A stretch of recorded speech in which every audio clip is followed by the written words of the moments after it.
We're back at Clink's Resort to relax by the lake and eat some delicious food grown locally in Washington State. We love the lake, we love the restaurant, we love the atmosphere. You know it's a high-class restaurant, but it's very low-key. You can come out and you can get a nice steak, or you know, if you just want to pop in for a burger, you can do that too. Just really nice to sit by the lake and enjoy it. It's just really beautiful here. But the lake at Clink's isn't the only thing that's picture perfect. We want everything to be picture perfect or picture quality, you know, where somebody could say, hey, you know, look at what I got, or you know, look at what this is. Instagram. And, Instagram, Instagrammable, you know, we always say that. Today we're in the kitchen with executive chef Trevor Bradley making a unique dish, cauliflower steak.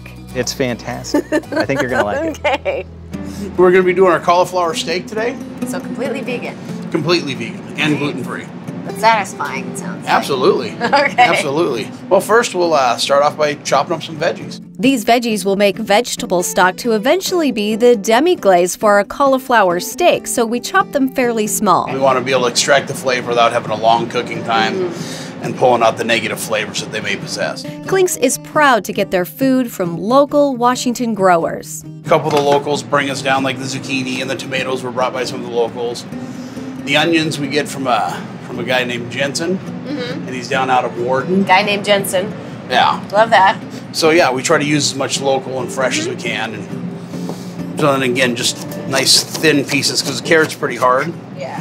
So it technically takes a little longer to roast. At Clink's, flavor is key, but food presentation is important as well. I mean, like the pulled pork sandwich, I mean, it's already this tall.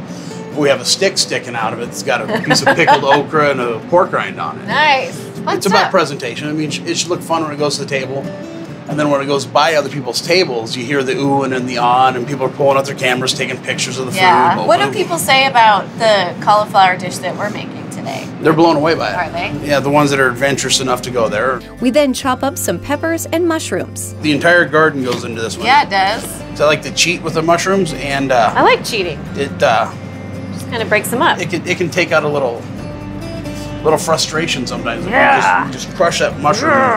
Last but not least, our tomatoes. Yes, the tomatoes. We put the veggies on a sheet pan and roast them in the oven at 400 degrees until they're dark and crispy on the edges. They've definitely roasted and added some flavor to They themselves. smell amazing. We put them into a stock pot with water and cook them down for about 45 minutes. Then we strain out the veggies, add sweet soy sauce, cornstarch, and seaweed, and put the sauce back on the stove. Next, we start our quinoa. So we got to cut our apples up. We'll saute the apples with the craisins, and then we'll essentially deglaze with the apple juice. We stir the apples and craisins into the quinoa and finally get to the main event. Yeah. You get to deal with the cauliflower, right? Yeah, finally get to deal with the Not much to do, cauliflower. though, I suppose. He sat here and watched all his friends become the sauce for did. him. So what I do is I come in here, take off most of the leaves on the bottom. We want to cut it about 2 inches wide or so. We take this outside off, then we split it right down the core. And the core is what allows it to be a steak, because it holds it all together. We cover the cauliflower in olive oil and roasted garlic pepper and cook it for about 7 minutes. All right, We're ready. I'm getting so hungry. That All smells the good in here, smells doesn't in the kitchen are just amazing. We add some toasted almonds to the quinoa and heat the demi-glaze in a pan. Put our cauliflower on there, and we just drizzle that around the plate.